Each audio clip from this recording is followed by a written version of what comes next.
Aux confins des hauts plateaux éthiopiens, le long de la mer Rouge, c'est la famine qui frappe, mais aussi la guerre.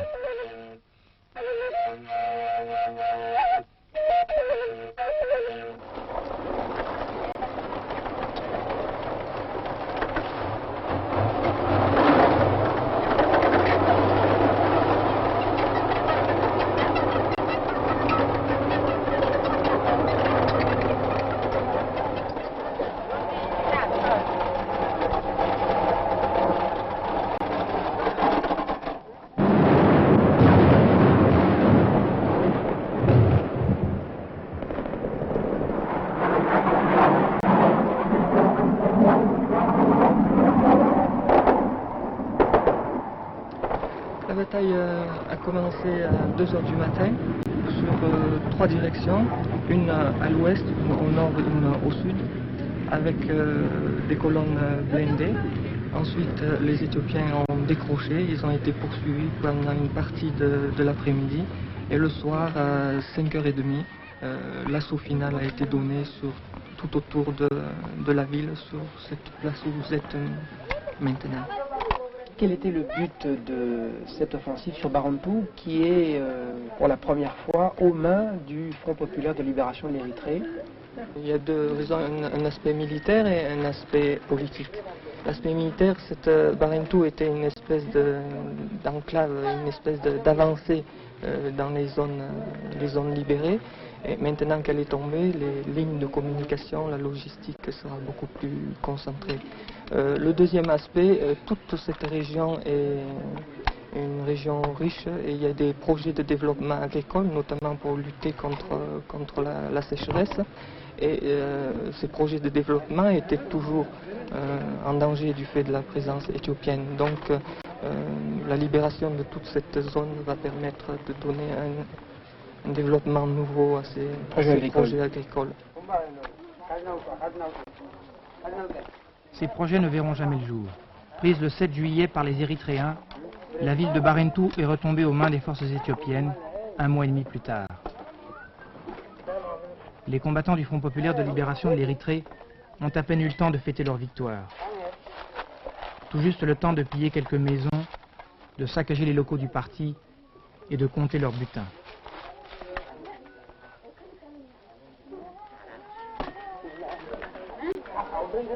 L'armée du colonel Mengistu, le numéro 1 éthiopien, a repris la ville le 25 août, au prix d'une nouvelle bataille encore plus meurtrière que la première. Terrible combat dont les prisonniers font les frais.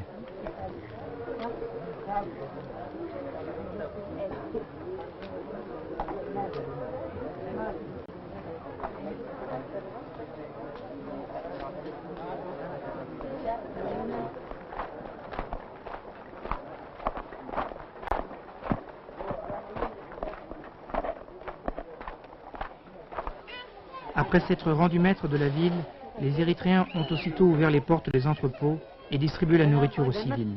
Blé européen ou lait américain, l'administration éthiopienne gardait jalousement ses stocks dans des greniers, loin des regards brillants de faim et des visages émaciés par la famine. Ces femmes repartent les bras chargés des excédents de céréales occidentales qui viennent utilement rééquilibrer le déficit africain, car l'Érythrée n'a pas été épargnée par la sécheresse.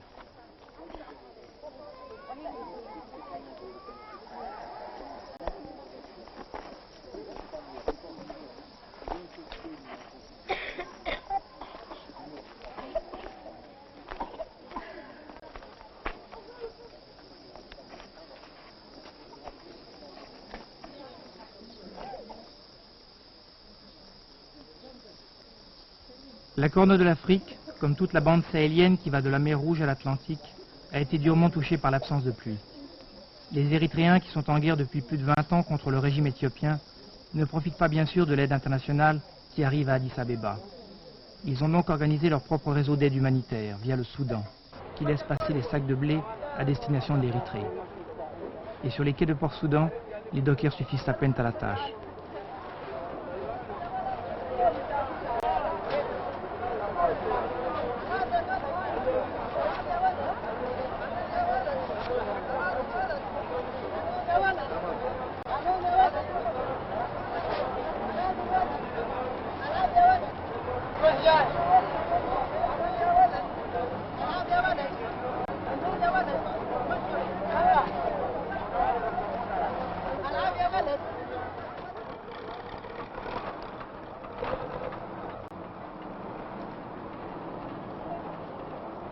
MSF a donc décidé de faire une mission d'aide alimentaire en Érythrée en essayant de contrôler tout le processus, sachant, comme on l'avait vu, qu'il y avait eu que l'aide alimentaire ne suffit pas et qu'il faut pouvoir la transporter sur place et même la distribuer sur place. Alors, ces 2 camions sont donc destinés à faire cette opération, mais on a un certain nombre de problèmes inévitables du fait des procédures administratives qui sont assez longues. Et ce que l'on espérait, c'était de démarrer avant la saison des pluies. Bon, du fait des procédures qui nous ont un peu freinés, on ne pourra pas.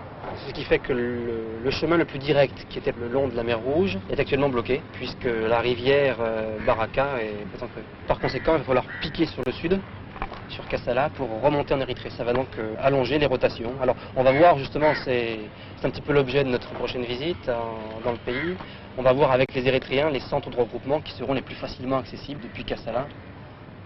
Alors, en accord avec les Érythréens qui connaissent parfaitement les besoins de la population, on va démarrer avec ce que l'on appelle de la supplementary feeding, c'est-à-dire de la nourriture complémentaire.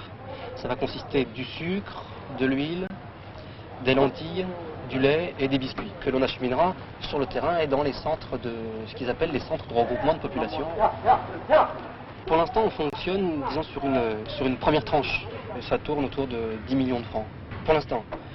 Ce que l'on espère, c'est que l'on puisse continuer, sachant que MSF est la première organisation, non pas à aider les Érythréens, mais véritablement à aller à l'intérieur et à contrôler, ou plutôt à copiloter avec les Érythréens cette opération. Donc on espère qu'on pourra continuer avec le tonnage que l'on a actuellement et la capacité des camions, puisqu'ils font 2 fois 30 tonnes, on peut fonctionner déjà 5 mois.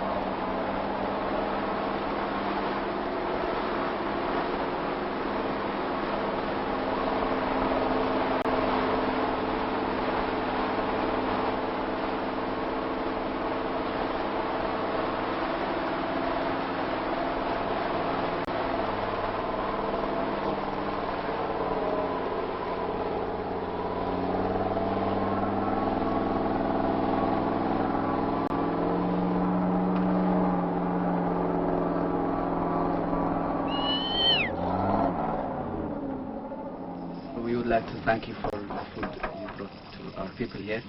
And Medicine Sans Frontières is not the first time that is helping the Eritrean population.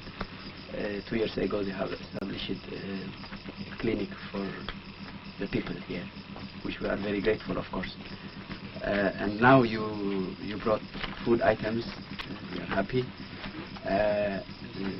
Transportation and people to be fed is not a problem. We have quite a number of people to be fed.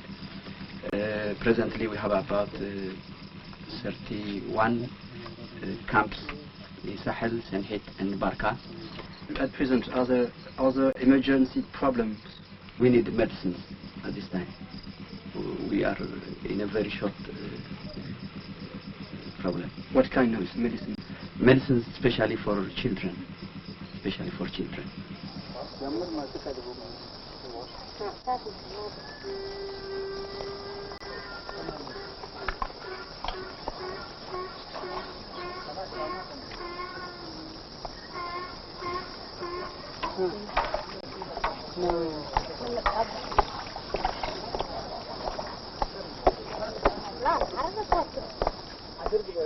La famine n'est pas une fatalité. Les Érythréens le prouvent et sont résolus à relever le défi de la faim. Ils organisent des centres de distribution de nourriture, comme dans ce camp qui regroupe plus de 7000 personnes. Alors que dans toutes les guérillas du monde, les combattants vivent sur le peuple, le FPE est au contraire obligé de subvenir aux besoins d'une population démunie jusqu'à l'extrême.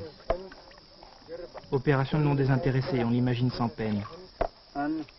Nourrir les populations civiles est ainsi devenu l'un des enjeux de cette guerre où la famine n'est pas la moindre des armes.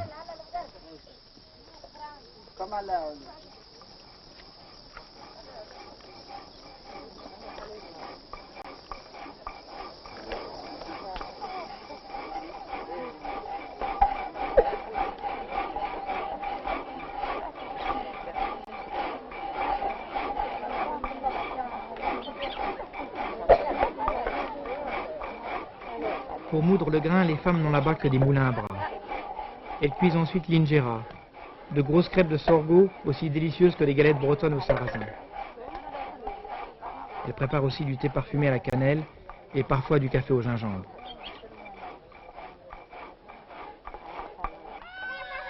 Pour se protéger des bombardements aériens et des MiG éthiopiens, les Érythréens vivent sous les arbres. Du plus petit au plus grand, chacun s'est habitué.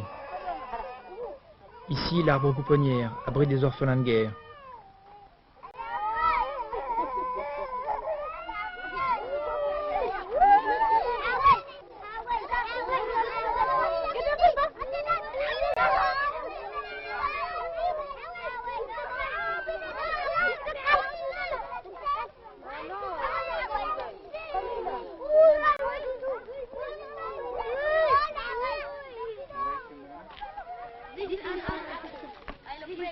Là, l'arbricole et sa salle de classe ouverte à tous les vents. This is an aeroplane. This is an aeroplane. This is an ox. This is an ox. This is an axe. This is an axe. This is an ear. This is an ear. This is an umbrella. This is an umbrella. This is an ox. This is an ox. This is an axe. This is an axe. This is an A. This is an A. This is an ear. This is an ear. This is an aeroplane. This is an aeroplane. Il n'y a pas que les enfants qui travaillent. Les femmes font également leur devoir en tressant des nattes de palme, toujours à l'ombre des épineux.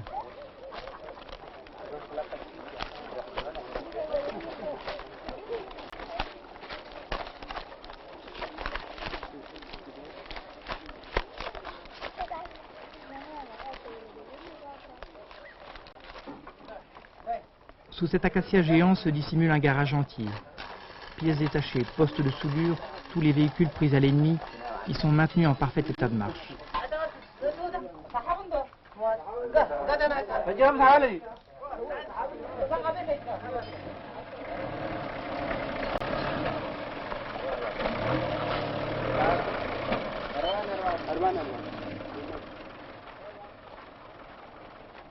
Le camouflage et le maquillage sont les deux mamelles de la guérilla moderne. Et cette pompe à essence n'a rien à envier aux autres stations-service, avec sa citerne recouverte de rochers, son compteur et son pompiste.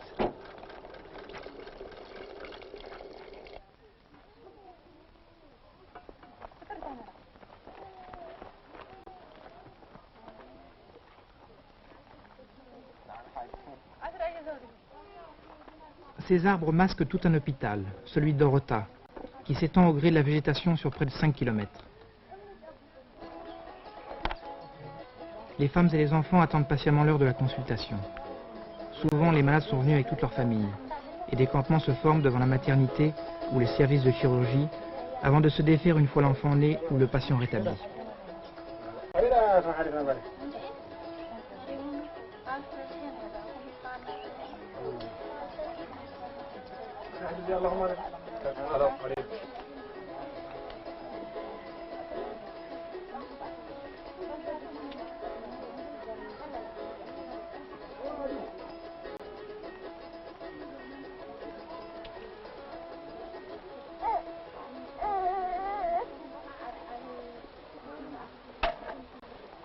Soucieux de ne pas dépendre éternellement de l'aide extérieure, le FPLE a déjà atteint l'autosuffisance sur le plan médical. Il dispose déjà de nombreux cadres de valeur. Quand j'ai fini mes écoles primaires et secondaires à Addis Ababa, j'ai eu l'occasion d'avoir une bourse pour aller en Bulgarie par le gouvernement éthiopien. En fait. Et aujourd'hui, vous vous battez contre les soviétiques? Oui, contre les soviétiques, contre les Éthiopiens et ceux qui aident les Éthiopiens. C'est-à-dire les soviétiques? Les soviétiques. Le service de cette unité a commencé depuis 1979. La plupart, ce sont des blessures de guerre.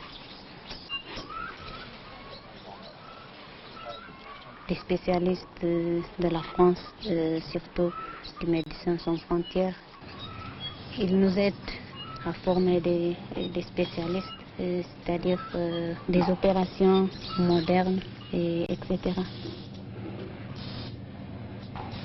s'agit d'un malade ayant une séquelle d'otite chronique, qui est une pathologie très fréquente dans la région. C'est une intervention qui est relativement délicate, qui se fait sous microscope. Je suis médecin français, je suis ORL. Et je suis venu ici demandé par l'ERA pour former à cette chirurgie les médecins d'ici. Alors si on voit les gens qui sont dans la salle par exemple, l'anesthésiste a été formé sur place et ça fait 10 ans qu'elle est dans la résistance. Les autres sont élèves techniciennes, c'est-à-dire qu'elles suivent des cours pour devenir techniciennes, aussi bien anesthésistes que penseuses, et seront ensuite envoyées dans les petits blocs opératoires des salles d'opération sur le front. Et ces deux-là sont, lui médecin et elle, équivalent d'officier de santé, et sont formés à la chirurgie de guerre, et là je suis chargé de les former pour la chirurgie urologique. Parmi les choses fantastiques qu'on voit ici et qui sont dues à la détermination des gens, ce sac de perfusion de G5, qui est une fabrication locale, et on voit sur le flacon EPLF Health Service, qui est tout à fait conforme aux normes de sécurité qu'on trouve en Europe. Ils fabriquent donc du G5, du sérum physiologique, et également ils ont une fabrique de comprimés. Ils fabriquent pour l'instant du paracétamol, de l'acide acétylsalicylique, de l'aspirine, quelques autres médicaments, et dans quelques temps ils vont se mettre aux antibiotiques. Ils sont maintenant tout à fait autonomes pour ce qui est pour les perfusions et pour bon nombre de médicaments.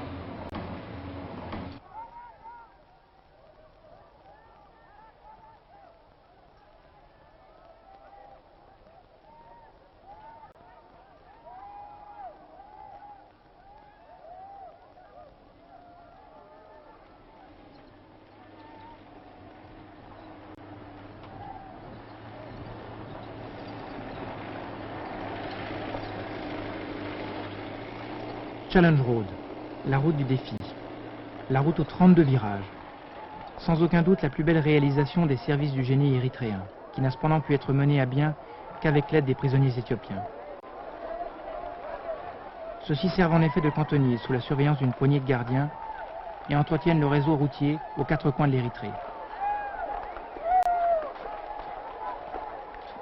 Ils sont plus de 8000 prisonniers aux pieds nus et ont l'air bien traités, presque repus. On les rencontre en plein désert, se déplaçant d'un chantier à l'autre ou au détour d'un vallon encaissé qui leur sert de prison.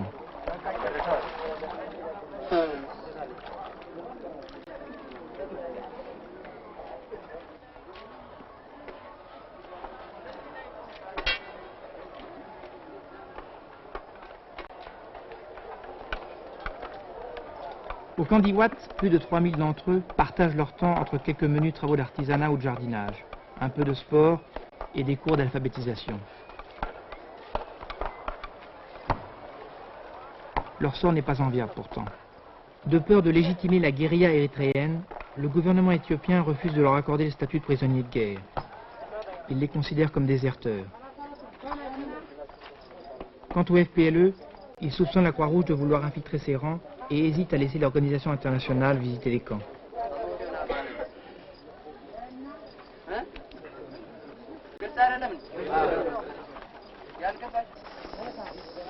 Un autre camp de volontaires, celui-là, rassemble les jeunes recrues du front. À Sawa, on manie autant la pioche que la kalachnikov, à l'image des paysans soldats de la révolution chinoise. Les Érythréens ne veulent pas être pris pour des mendiants de l'aide internationale. Il s'agit donc de cultiver la terre, d'y planter du maïs et des mangues, pour ne plus avoir un jour à tendre la main.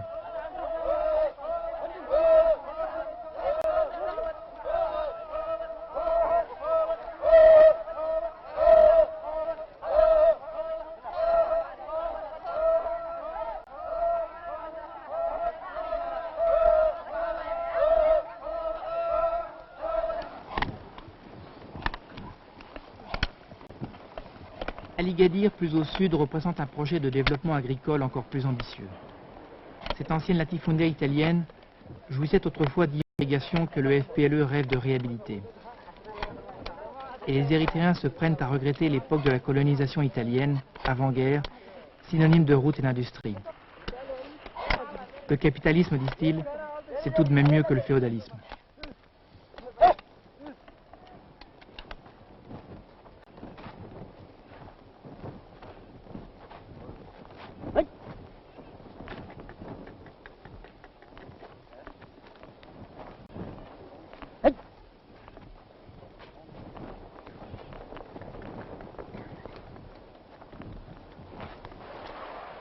En dépit de cette terre aride et sèche, le sol est potentiellement très riche. Encore faut-il de l'eau, mais point trop n'en faut. Et la Land Rover de Médecins Sans Frontières a mal résisté à la rivière Barca en crue. Si tu veux, la voiture, quand il y a un petit peu trop d'eau et qu'elle roule, ça va, ça passe. Mais là, il a calé et l'eau a fait submerger.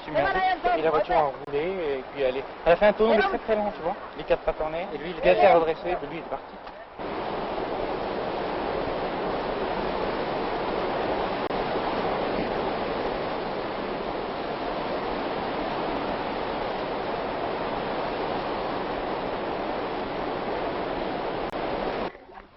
L'eau ne manque donc pas au moment de la saison des pluies.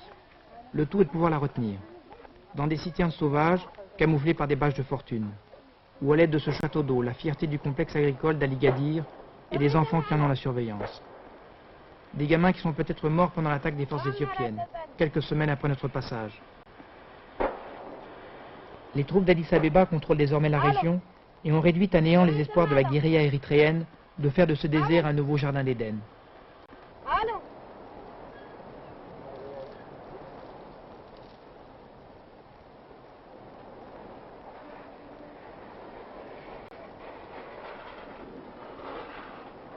3 millions d'Érythréens ne pèsent pas lourd dans la balance de l'histoire, mais la géographie est avec eux.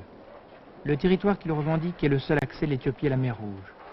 En guerre contre Haïlé Sélassié, qui les avait rattachés de force à l'Empire éthiopien, alors appuyé par les Américains, ils se battent aujourd'hui contre un régime soutenu par les Soviétiques.